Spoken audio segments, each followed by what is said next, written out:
Welcome to Pink Kink, where we are ready to guide you through the wild and wonderful world of kink. I'm Princess Rara. And I'm Dara, the Electro Khaleesi. Whether you are a baby kinkster, a seasoned pro, or just here for the entertainment, Pink Kink will help you level up your kink knowledge.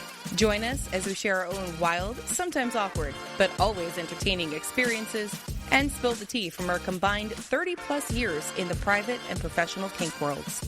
So grab your favorite flogger or wand. Thank you. And buckle up. You'll learn, you'll laugh, and who knows, you might just spit out your coffee. Let's get this kinky party started. Want more Pink Kink in your life? Join our Patreon and get ready for a whole lot of kinky fun and exclusive perks. As a patron, you'll unlock access to our private Discord server where you can connect with fellow kinksters and chat directly with us. You'll also score adorable pink kink stickers and enjoy a monthly behind-the-scenes podcast packed with juicy tidbits we don't share anywhere else. Plus, get sweet discounts at our Etsy shop, Pink Kink Boutique, and on our online classes at Pink Kink Institute. But wait, there's more. More? Our impactful and electrifying Pink Kinksters get extras, such as bonus content and free digital downloads. Oh, and let's not forget, the Pink Standard of patrons will be recognized as producers on both the podcast and on our website, because we couldn't do this without you. Pink Kink runs on the love and support of our amazing patrons, so join the party today. Visit us at patreon.com/pinkkinkpodcast or click on the link on pinkkinkpodcast.com. Today's episode is produced by our electrifying Pink Kinksters. Thank you, Jay, Witcherman, Daddy J, Naughty and Nice, Butte Pain, Manda Panda, Cat, Stefan, Shadow Phoenix, Brian, Enchanted Sparrow, The Wombat, Impact Hazard, Twitch, The Midnight Girl, Sinful, J21, Daisy If You Do, Serenity, Belle, Eric, Countess Electra, S'more, Hacksaw, Devoted Knight, 3 a.m. Thoughts, Crash Override, Spiper No Spiping, Barbie, Navigator Bard, Mr. Pillsbury, Peaches, Mighty Owl, Chaos Monster, Jessa Lady, Jack, Ophelia, Birchbeard, Lady to Kitten, Sadia Lemon, Ben, Noir, Elysium Rose, Avalia, Nora Murapura, Bricks, Wonder Chris, Cheshi, Manders, Swinging Amish, Dark Gaia, Hyper Tarantula, Sunny Bee, Baby Squirrel, Freddie Queen, Kane, Ashley B. Last episode, I started us off by sharing some stories and funny things that happened at Winter Fire. And Dara, if you remember, you mentioned that you had some stories that you wanted to share about Risque and you were going to wait till this episode to do it. So There you go. Here's your shot. Okay. So I don't remember the stories. Yeah. Oh, I sympathize with that. Last week when it was all fresh, I was ready, and then you took so long talking about it that it's a week later now and I forget everything. Yeah, that's my life. That's why I literally put everything into my Google Calendar. Like if I need to get gas in my car on the way home, I do not count on my brain being able to remember that when I leave work and just want to go home. Yep. So I have to put it in my Google Calendar to remind me to go get gas. Otherwise, I'll just mindlessly drive home because I want to get to my house. So that's not my problem. My problem is I will say, oh, I need to get gas on the way home. And then I will get in my car. I will go, oh, I need to get gas. And then I will say, fuck it. I'm not getting gas. I want to go home. Speaking of gas, if you've been a fan of the podcast long enough, you know that I get made fun of because of my need to keep my gas tank over a quarter full and my phone at over. I was wondering where you were going with that. I was like, what, you're famous for farting? Like, I don't know where you're going with this. Okay. And my phone has to be like 70 to 80% plus and running out of toilet paper. Those are my 3 fears/phobias that I have. And I feel so validated by a TikTok that I saw yesterday. Oh boy. Where a mechanic, so an expert, talked about how it is healthier for your car to not get below a quarter of a tank. Oops.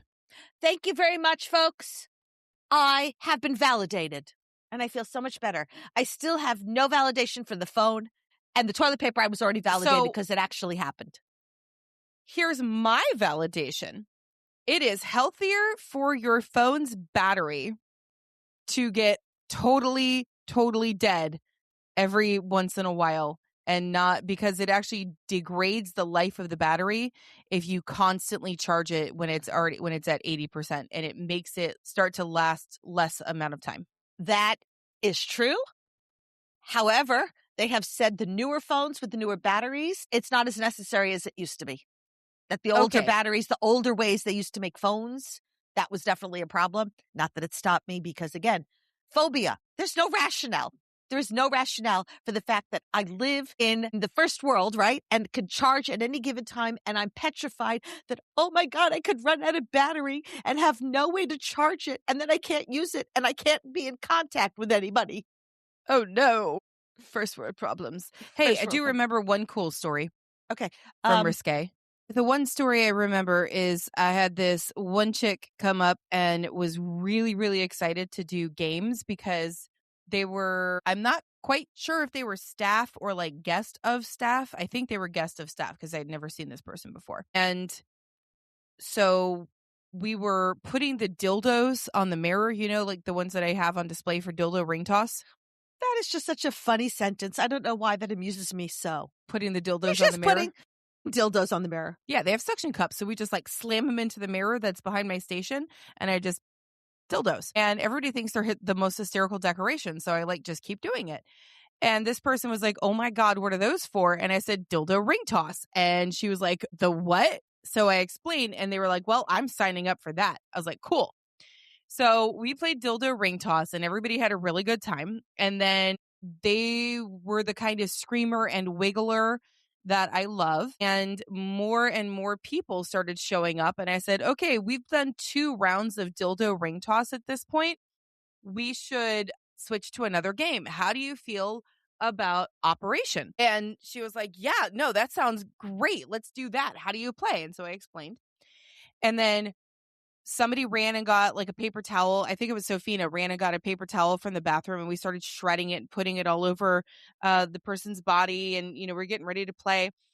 And more people just started surrounding the station. And I said to the person on the table, I said, hey, are you okay if completely random strangers play and touch you?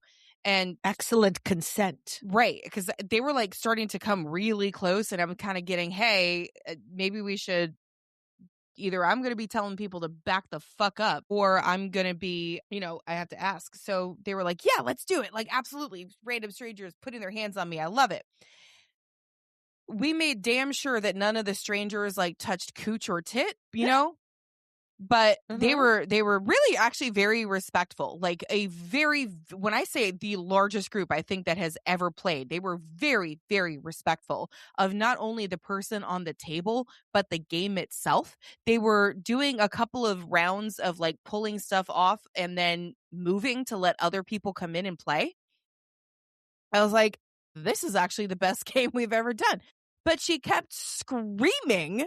So so many people came over to check out the screaming, and then they were like, well, I want to play too. And I'm encouraging this. So that's my risque story. That was one of the best, awesomest times we've ever played dildo ring toss and Operation. Love a good screamer. Yeah. Oh, well, you love a good screamer. I love a good giggler. I love screamers. Giggles, scream, noisemakers in general. I love them. Makes it so much more fun. Speaking of which, I have a question for you, Dara. Oh, boy. We need to go back in time. Do you remember the first time that you were the demo top for Risque? No. Do you? No, I'm just asking because that there's a thread here going to happen. Okay, no, I have absolutely, I don't have any actual recollection of it. I think it was pre-COVID. Oh, wow. I remember why I was asked to join the team at Risque, but I don't remember the actual night. Well, do you remember how you felt? Honored. Okay. Nervous as fuck, but super honored to be asked to do that. Nervous. That's where I was going. Thank you. Took us a while to get there, but we got Yeah, there. no, I Nervous. had some stage fright. And actually, you know what's weird is I still have stage fright because it is a performance. I love that you mentioned that because Oh. that flows perfectly into today's episode. I just walked right into that, didn't I? You just walked right into it with a big old smile on your face, and I appreciate. Maybe not a big old smile; it's still morning.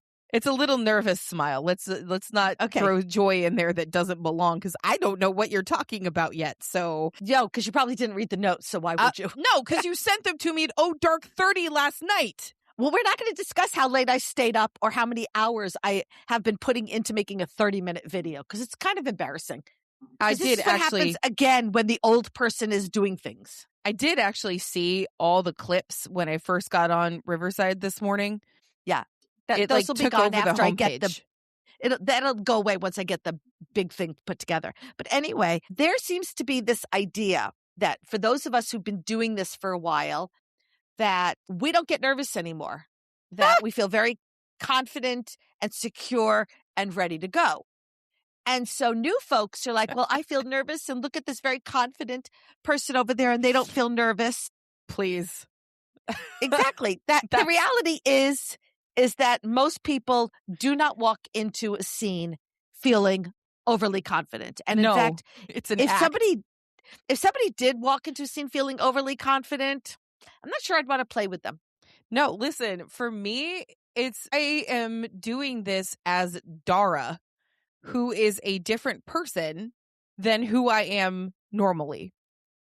I have to put on a show. And honestly, I chalk it up to all of my training in theater and like singing, performing. That's how I'm able to do it. And for me, as an extrovert and an exhibitionist, the nerves that I feel are very different than the ones that you feel. I have no nerves about putting on a show. I'm excited to do it. I'm excited to people. But what I'm nervous about is the pressure to make sure, especially as a demo top, that the first time somebody does a scene, that it goes well. Oh, yeah. That's not pressure at all. Right. That was sarcasm for people who can't understand. Thank you for this is my sarcasm translator. Thank you. Yes. Thank you. I'm a New Yorker. It's my second language, sarcasm. I speak 2 languages, English and sarcastic English.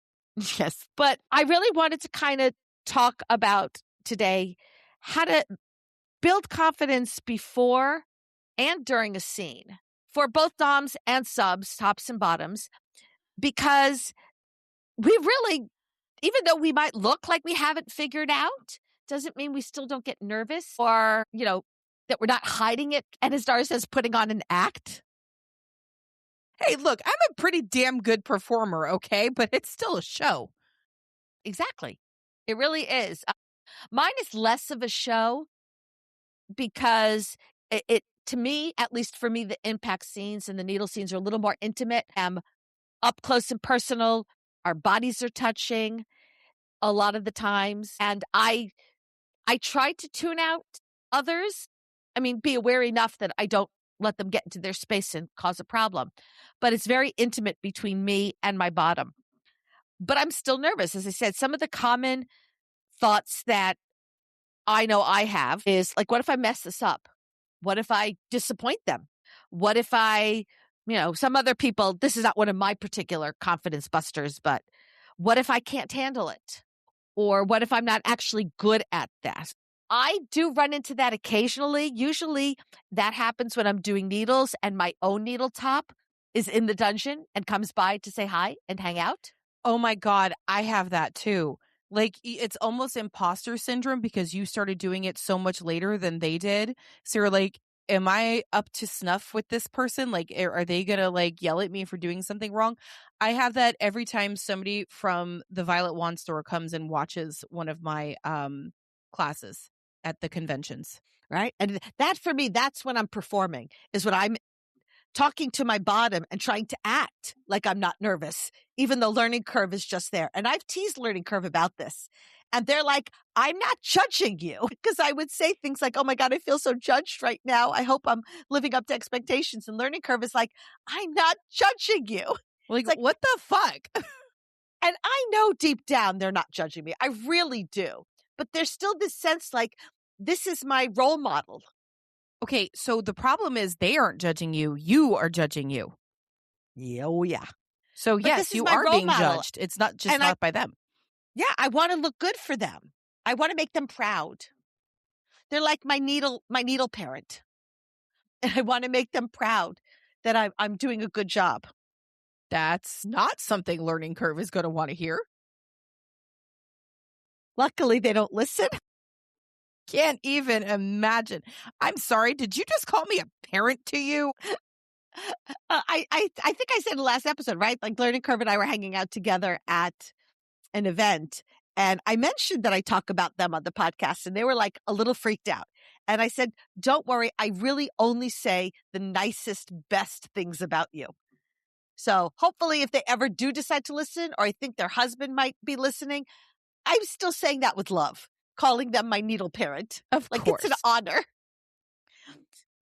It's very hard for me to kind of look up to people as far as their skill sets go, because once you've been doing it long enough, but learning curve, yeah, that's somebody I very much would like to emulate and look up to because they are fantastic. They're twisted mind I adore, and I want them to be proud of me. Just as sick as you are. Yes. Maybe even a little sicker if you can believe that. But they inspire my sickness, and so I'm there for it. Yeah, great. Yeah. So like what's happening in my brain when I do start getting that nerves going is first there's the anticipation leading up to it. There's also some vulnerability of, especially for me, I don't do public vulnerability. It's not a thing for me. I don't mind doing it in private, but I don't like being vulnerable in front of other people. I don't know why, and I'm not saying this is the way to be. I'm not advocating this as the healthiest mental way to be. I'm just saying this is how I am. It doesn't matter. It's valid either way. I don't like doing it either. I don't bottom in public, period. The only time I do it is during our birthday party. So there is a vulnerability in putting myself out there that people are going to be watching, and whether or not they're judging, I feel like they do. There's the increased responsibility, especially if I'm doing anything with the needles or blood play. Somebody's health is really at risk if I fuck this up. And I do, as a mama bear dominant, I really feel a huge, strong responsibility for making sure that they have a good time, making sure that they enjoyed this so much they want to do it again, making sure that when they look back, they've got fond memories. And then, of course, making sure I don't harm them. Remember, hurting is fine. Harming is bad, which makes them the risk awareness, being very risk aware as to if I'm in the dungeon, what's happening around me? Is somebody going to get in the way so that I might accidentally hit somebody in the wrong place as I'm trying to avoid somebody walking by? Or am I going to have an issue like with Cindy if I decide to poke Cindy in the thigh and Cindy decides she wants to bleed a little bit more than normal, right? Things that are running through my head at a mile a minute, because the nervous system doesn't really separate the emotional risk from the physical risk. And it obviously cares really deeply about anytime we put ourselves in what it perceives as danger, and being aware of the potential of fucking up a scene, either by making somebody hate it or by actually harming them, right? That's danger. Yes, yes. And then all of that runs together to become like this ball of anxiety, which then gets the adrenaline going. So I can't even imagine what that's got to feel like for you, Dar, who has anxiety. Like I at least don't have anxiety outside of these instances. It's a little different. So, like I said, it's a performance, and I've always had performance anxiety. Like, I distinctly remember getting up on stage and physically shaking during my solo or whatever it was that I was doing, and just shaking like a leaf until it was over. I used to specifically wear long skirts for performances so that when my knees were rattling, you couldn't tell. But yeah, so really it still happens like every single time I'm on my way to Risque or on my way to teach, even online. I look at Daddy J and I'm like, I'm starting to get really, really nervous. Like, I start getting little stomach flutters and heart palpitations. Ooh. And I said, ooh. oh yeah, no, and he's like, listen, as soon as you get there, as soon as it starts, you'll be fine. You always are fine. You draw the energy from the people when you're there. I said, yes. While I'm there, while it's happening, I'm fine. Once I get to that point where like, okay, I could do this, I'm fine. It's always before. So I think it's the anticipation for me. Like, oh my God, I'm going to fuck up. Oh my God, what if I fuck up? Oh my God, what if it's so bad that they ask me to never come back again? What if I completely destroy somebody? But once I'm there, I'm like totally fine. Yeah. And again, for me as an exhibitionist, when I was in high school and I did performances and stuff, once I got in front of an audience, I was like, oh, this is fun. I don't know why I was nervous. This is awesome. Well, for me, part of it stems from I actually did fuck up pretty badly during a performance once. Luckily, the person who I was playing opposite and the conductor knew me, and they were like, all right, we'll just run with that, and covered it up, no problem. But I got off the stage, collapsed into a chair, and went, oh my fucking God. And everybody was like, what happened? I was like, I skipped half the song. Like, nobody noticed that it was 2 minutes shorter than it should have been. Like, I skipped an entire verse of my song, and nobody noticed because these two people were like, okay. Well, being nervous doesn't mean that we're unqualified.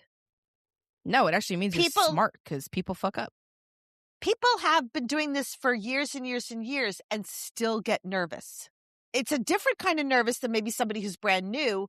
We might just be worrying about different things. But just because we are qualified and been doing this for a long time doesn't mean we don't get nervous. And having doubts also doesn't equal a lack of skill. It's not that I doubt whether I have the skill or not. I know I have the skill. I know I can do it. My doubts are, can I make this perfect for them? Can I make them want to do this again? Especially like with needles, I feel a huge amount of pressure to create a scene that people go, wow, this isn't as bad as I thought it was. I actually really like this. One of my favorite things is when I convert somebody to being a needle lover, when the scene finishes and they're like, ooh, I want to do that again. And I'm like, yes, one of us. Yeah, no, there's a great feeling when that happens, no matter what. If it's your thing and you've just convinced somebody that it is their thing as well, my God, do you get high from that feeling? Caring often feels like anxiety in the body. Now, I'm going to liken this as a parent for a minute. Because I love and care for my children, that gives me anxiety that they're okay and that I've done a good job as their mom. Right? If I didn't care about somebody, I probably wouldn't be as concerned or as anxious. I know exactly the feeling you're talking about because as a dog mom, it's precisely the same thing. Well, it is in a way. You just don't have to pay for college. No, but good Lord, the daycare prices are the same. No, daycare prices are outrageous. They're insane. But like, so don't get a third. I have 3 kids. Don't get a third dog. Listen to me. Listen to me when I tell you that this man has been sending me little puppy videos and pictures and talking about it. And I'm like, God damn it, you need to stop. You need to stop because I'm going to come home with a puppy one of these days. You do not have my permission. No. You better tell him that. I will. I have his phone number. I will text him. You do not have my permission to get another dog. Okay. He's going to take that as a challenge. You know that, right? Oh, God, then I won't. Okay, fine. I won't text him. Okay. Just saying. If I promise to give him other things instead, will that work? What are you going to give him? What are you going to give him? Really? He won't like the needles. That wasn't what I was thinking. What have I given him in the past? Blowjob? Yep.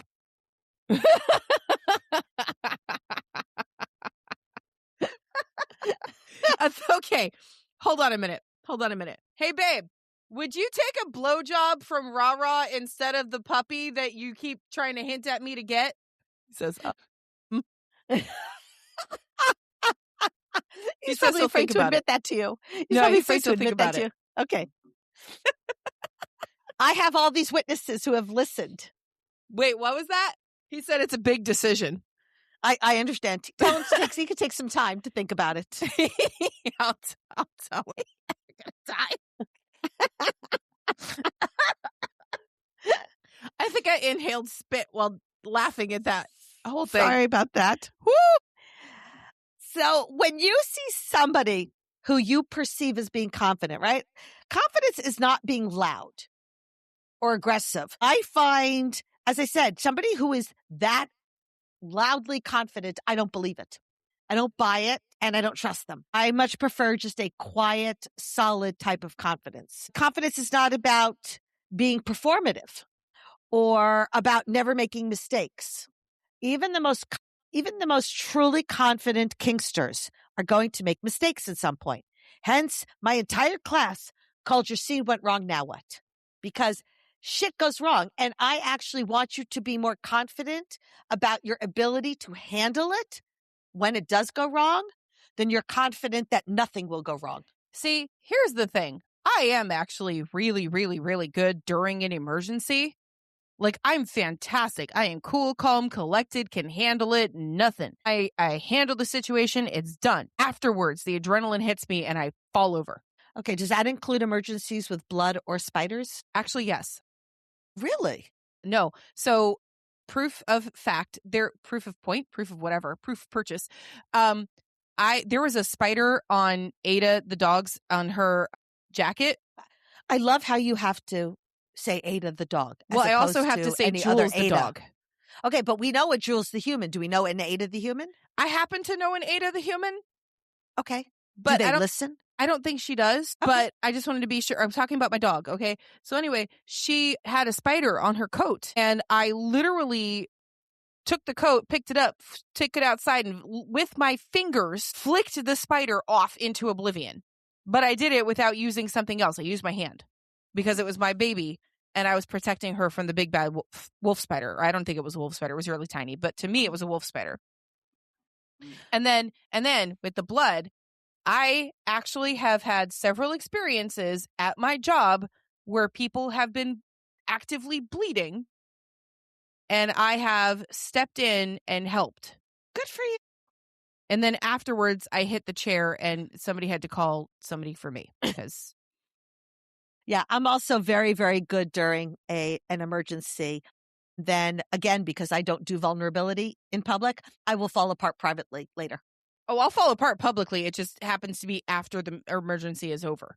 True confidence is really about feeling grounded enough to stay present and being very intentional in what you're doing and trusting yourself to respond instead of panicking, as well as knowing that you can adjust if something shifts, which, as we know, often happens in the middle of scenes. You have this great plan of the way you want the scene to go, and it goes left instead of right, and you just kind of go with the flow because your confidence says, I'm prepared for this, I can handle this.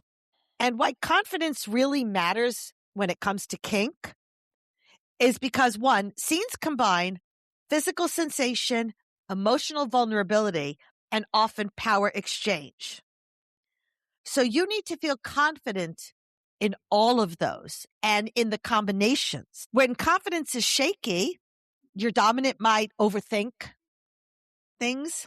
Mm-hmm. A submissive might kind of question themselves and self-monitor, and things become more performative than intentional and natural. And both people the anxiety causes their brain to short circuit and make them not as present in the situation.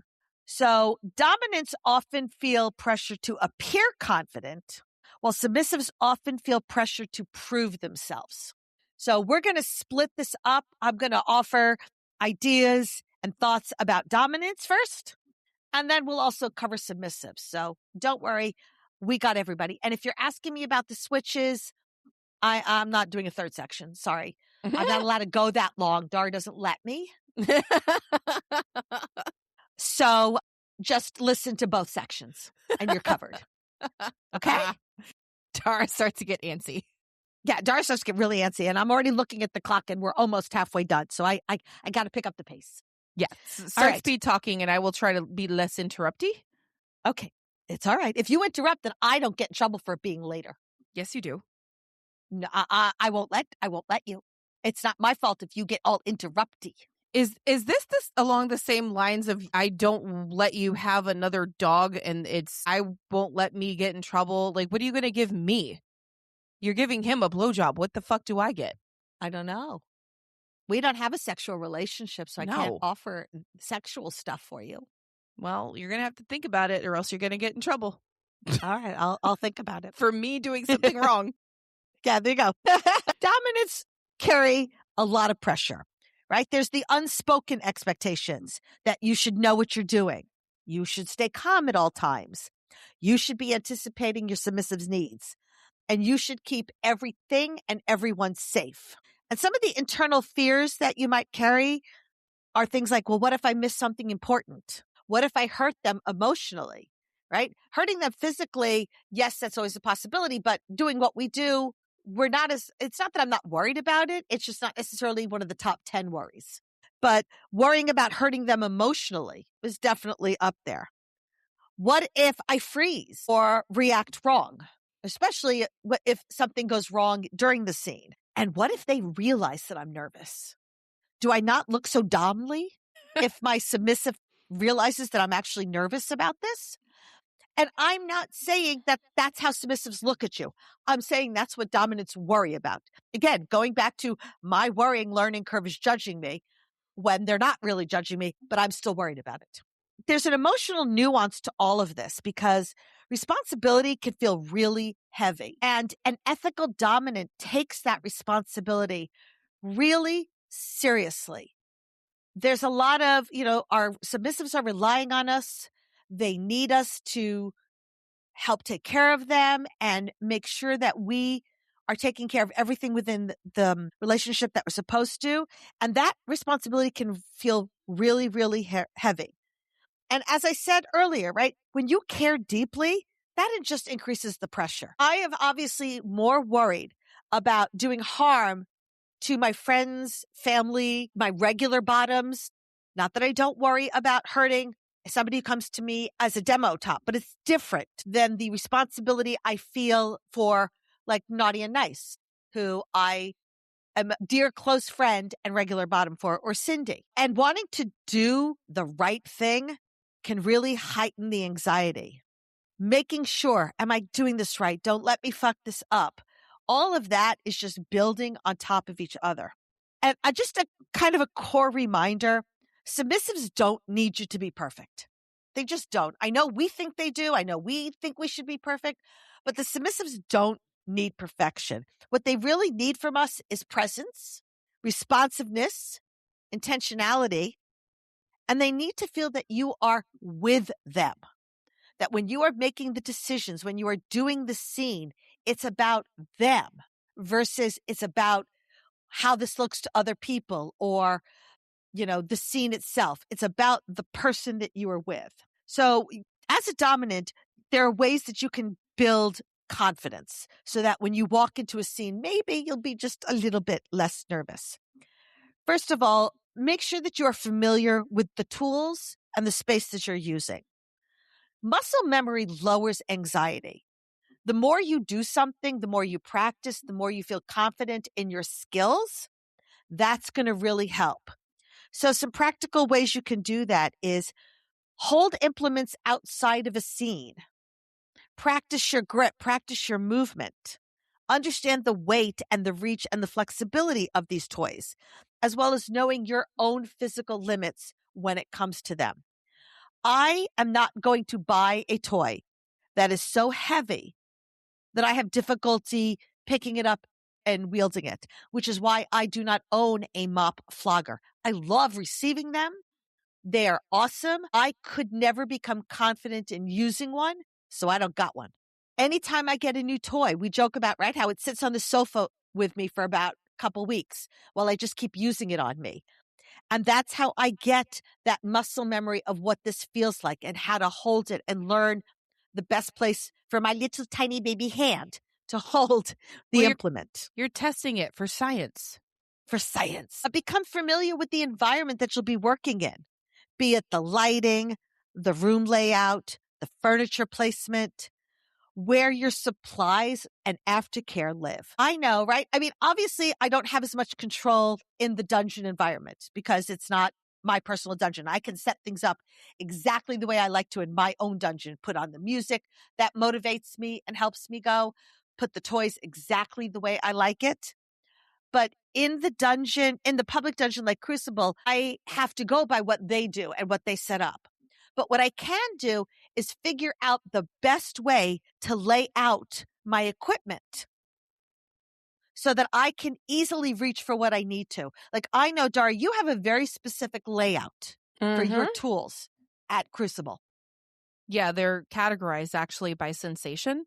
So because I have multiple tools that give the same sensation. So my bandsaw blade and my horse curry comb are both scratchy and sharp, but slightly different in how they give the sensation. One is a lot more sharper than the other. A lot more sharper. Jesus, says the person whose entire life revolves around words. And so yeah, I have to arrange them like that. But on the other side is all of my cleaning equipment. Yeah. And so because you have a very specific setup, it makes it a little easier and you can be more confident in what you're doing because there's nothing worse than trying to fumble around for the toy that you want. No. It makes you feel anxious, like, do I look stupid because I don't know where things are, trying to find things? And again, I'm worrying about other people watching me going, oh, she doesn't really know what she's doing. She can't even find the toy she wants. Yeah, listen, the best thing I ever did was get these clear plastic makeup bags, like travel makeup bags to put all of my toys in. And they're even categorized in those bags. So all I have to do is pull out the bag and I know what's in it. That's perfect. And I think that leads to a really good point that even in the way you store the equipment or the way you travel with the equipment helps you with the confidence. You are less likely to forget a toy that you wanted to bring with you to the dungeon. You don't have to worry as much about maybe the toy being broken when you take it out of the bag. So all of that really is helpful to increasing your confidence. And this matters because being uncertain creates kind of a hesitation. And then that hesitation is reading as anxiety. And then you've got all those nerves. While familiarity, that muscle memory, really frees your attention for the connection you have with the person. Now, doing all of this does not mean that you're scripting the scene. What it means is you're giving your brain a preview so that you know you're planning. You're not scripting, you're planning. And some helpful questions that you can ask yourself beforehand are things like, how do I want to start emotionally in this scene? How might I build the intensity? Where could natural pauses in the scene happen? How can I check in with my partner that doesn't break the flow? That one's a tricky one, right? Because you don't want to, if they're finally starting to maybe start floating, you don't want to pull them out of it by checking in with them and asking questions. So there's ways you can do it more naturally. And then how do I imagine closing the scene? And all of this benefits your brain because, again, familiarity reduces the cognitive load. It requires less thinking mid-scene, and it gives you the opportunity to be more responsive. You can also use negotiation as a confidence builder because confidence kind of grows when there's fewer unknowns. So go beyond just yes, no lists. Do you want to do this? Yes or no? Explore emotional triggers. Somebody just have them. And then if somebody says yes, they have them, ask what happened and how it was handled so you can be prepared. Talk to them about past scene experiences, what they like, what they didn't, what worked, what didn't. Stress responses. Ask your partner, how do they show being overwhelmed? Are there physical signs to let you know when they've reached their limit and they've had too much? And then ask them, what are some of their preferred grounding methods? And then, of course, there's always aftercare preferences. What do they like? Salami. Oh, God, I haven't had salami in forever. Really need a good salami. Focus. And if you If you guys want to take that in a certain way, go right ahead. Right? Negotiation is not only about getting permission to do something. And it's not about being weak to ask all these questions. It's about building trust with your partner. And then again, that trust leads to more confidence. And when you do find yourself getting nervous or overwhelmed, some of the grounding strategies that you can use to kind of calm yourself down is slowing your breath, being very aware of the breathing and actually thinking to yourself, okay, in for 4, hold it, out for 6, or whatever method works for you.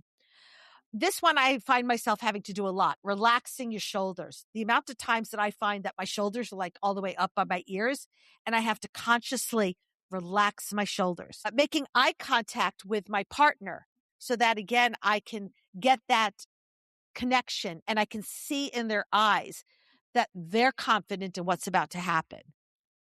And being calm and deliberate in your touching. Because stillness reads as confidence, while rushing reads as anxiety. And I know the more anxious I get, the more I start rushing.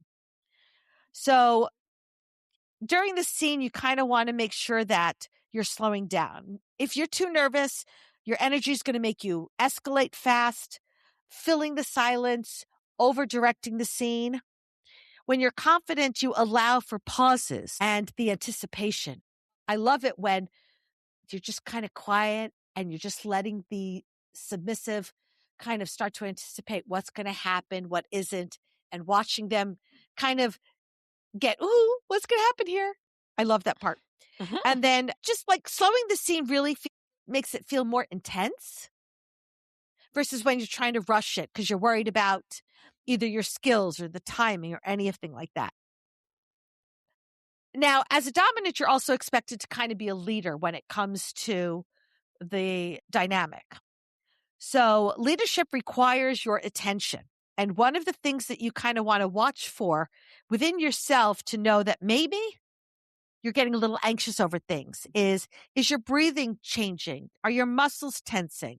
Are you kind of shifting your posture, like away from the person? Are there changes in your tone? Are you clenching I your know. teeth?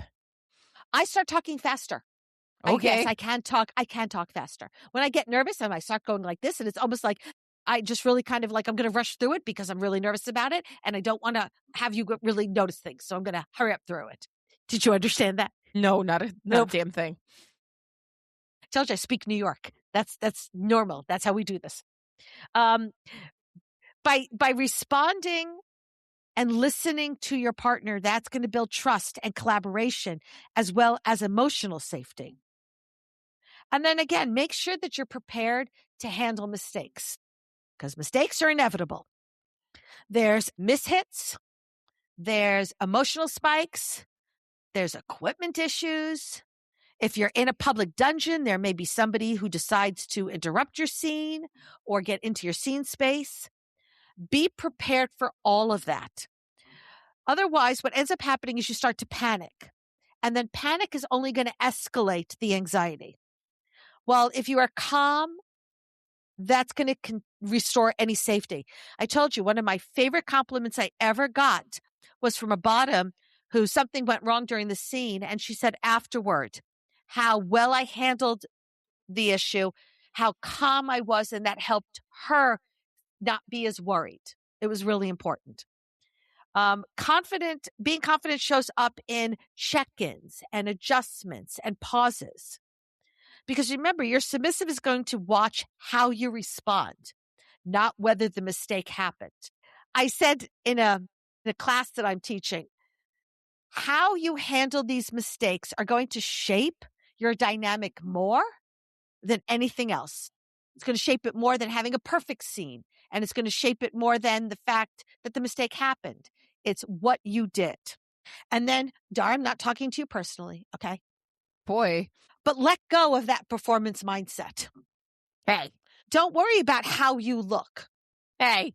What others are thinking of you, because that just increases the pressure and pulls you out of the connection. You want to focus on the partner response because that's going to build intimacy and it's going to strengthen your power exchange. So if you follow all of that, I really hope that that will build your confidence. All right. Now let's talk to the submissives or the switchers who now want to hear this part. Because again, I'm timing it perfectly. I don't have time for submissives. So sorry. I don't have time for switches. Look, I'm getting nervous and so I'm rushing because I'm worried Dara's going to give me the finger. Oh, yeah. Like you're so scared of that. Not scared, a little nervous. Okay. Like, yeah, that really makes you nervous. You want to be my sarcasm translator again for that? Yes, very sarcastic. For submissives, right? Confidence is not about being tough. Confidence is not about being, I can do anything and handle anything my dominant throws at me. Confidence is about trusting yourself, about knowing your limits, how you handle things, what you can and can't do. So let's clear up a couple of myths about submissives.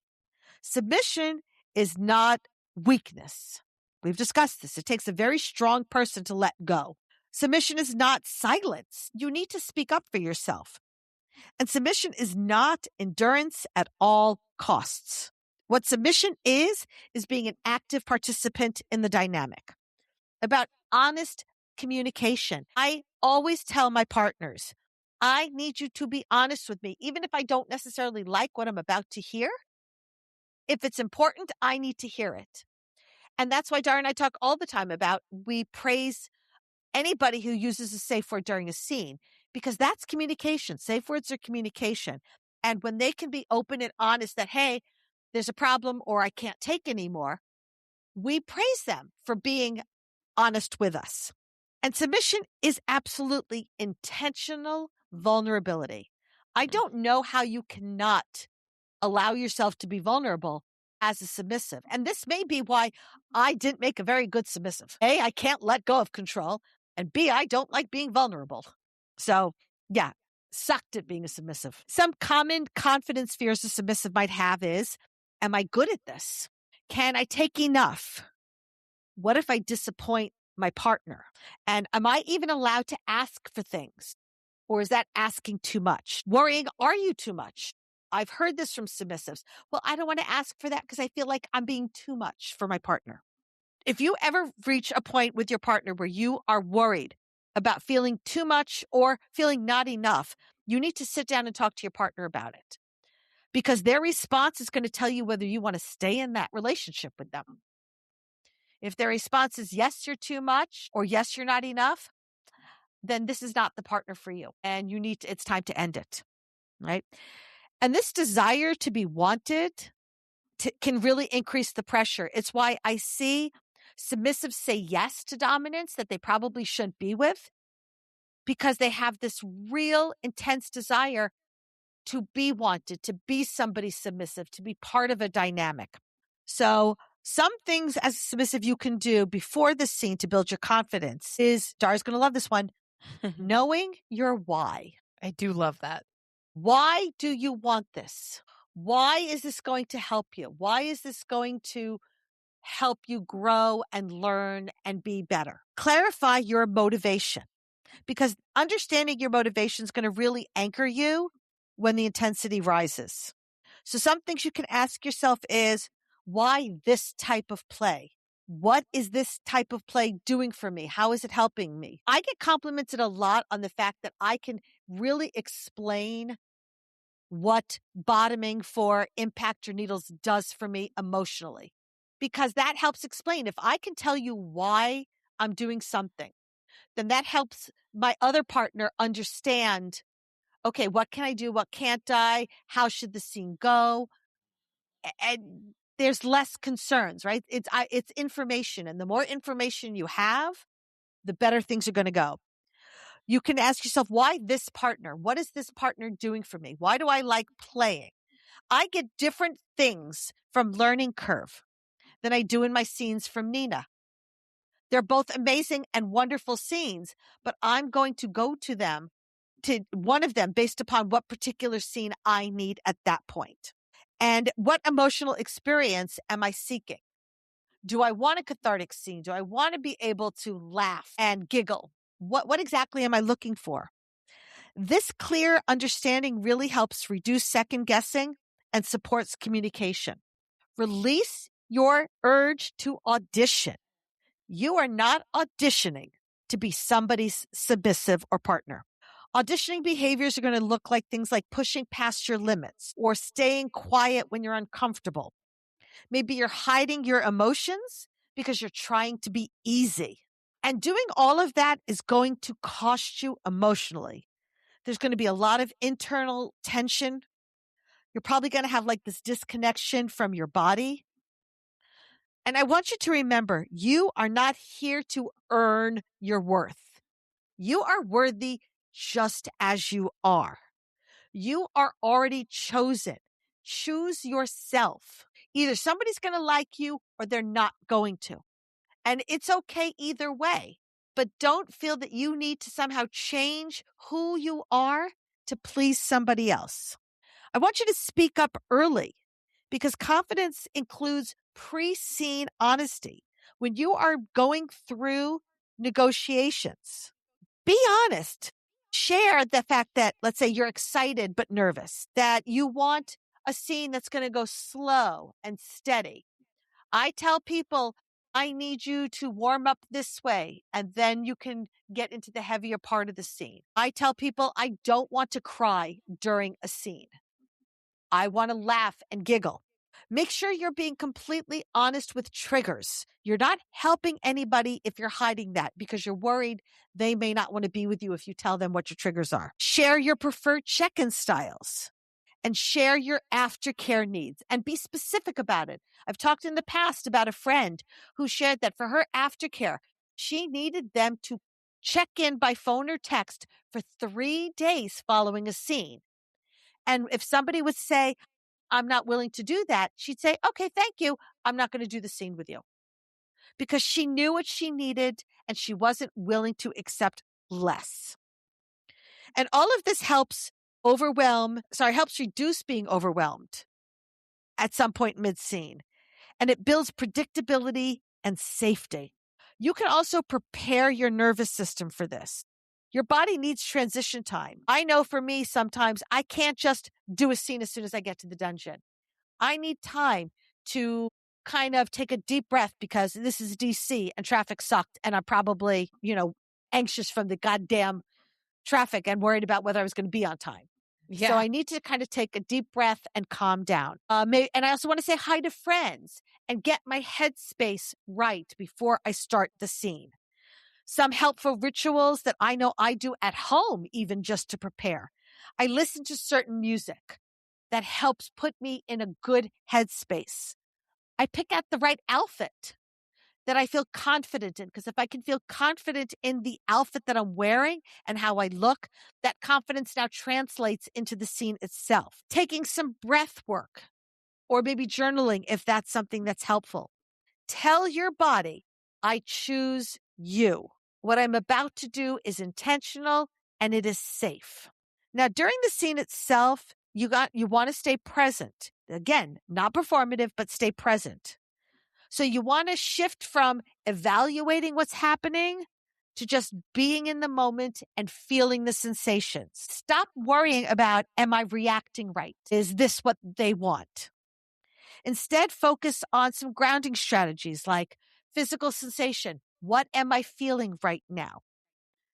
Back to the breathing again, right? I personally am a big proponent of being very aware of your breathing. I find it's very helpful to me, especially if I'm bottoming for something very painful. Being aware of my breathing and making it a conscious decision. Hopefully you're all breathing unconsciously, you know what I mean? As you're thinking about it. But I make it a very conscious thought where I am truly thinking in my head, breathing in for 4 that I'm counting, holding for 2 and breathing out. And that helps ground me and get me through the pain. And remember, there's really no correct way to submit. There's no one true way. What works for you is the right way for you.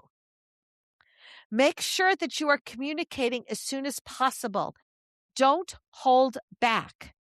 Early communication protects the scene. If you wait to yellow, if you wait to say there's a problem, then you're probably going to end up having to skip the yellow and go straight to red.